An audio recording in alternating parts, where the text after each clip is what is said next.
Now, some people say, does something have life or not?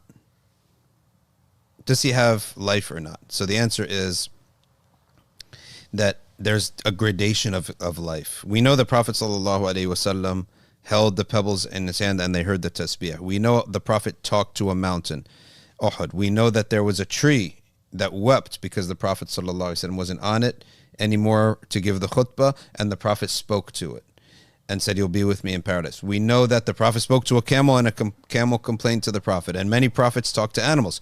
So the answer is that every single thing that Allah creates has a level of life and consciousness, but when that level decreases, we say it's inanimate.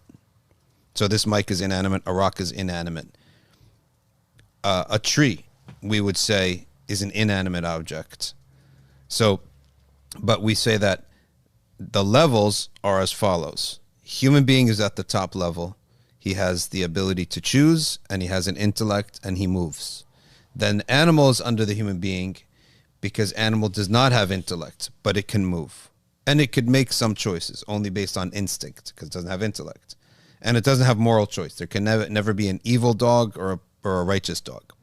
Then you end up with the plant world. The plant world has a very limited range of motion, and there's no instinct. You could say just lean towards the sun, soak up water. So it's lesser than the animals. Then you have the rocks, the sphere of rocks, and the sphere of rocks essentially has none of that.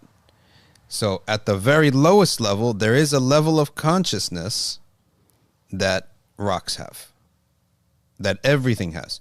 But the moment that it drops below animal, we call that an inanimate object. And the rulings change. There's no shar'i ruling for breaking up a rock. It's not makruh, not nothing. There is for plants. Uselessly destroying a tree is haram. It's destruction of nature. You get minor sins. Uselessly for no reason. Put that as a timestamp.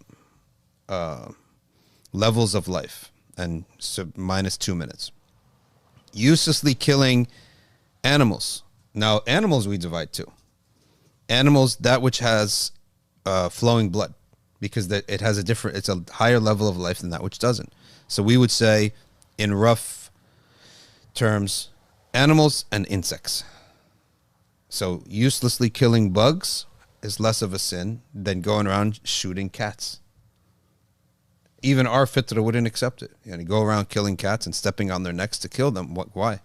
But if you say, I go around every time I see a cockroach, even in the street, I kill it. We say it because it's a pest and it's a lesser life form. So they're all have a level of consciousness. Even the clouds and the mountains. Allah describes the mountains, the sky as weeping for people.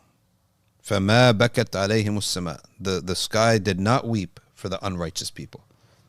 مفهوم المخالفة, which you Ahnaf don't really believe in, but mafhum al-mukhalafa, the understanding from the opposite, is that the skies would weep for the righteous person. And that's why if you ever hear at a funeral, they say that a little drizzle during the funeral is a good sign. It's a sign of mercy.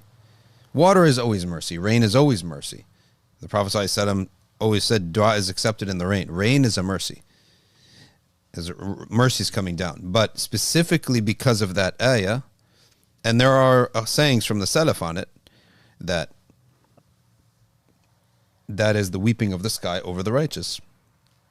And we have to say Allah knows best. But ultimately, everything has an existence. So this microphone, these things, don't think it's because it's man-made, it has no consciousness. Yes, on the Day of Judgment, a murder weapon will testify. If there's nobody else there, a murder weapon, which is a man-made tool, it will testify against somebody as the witness.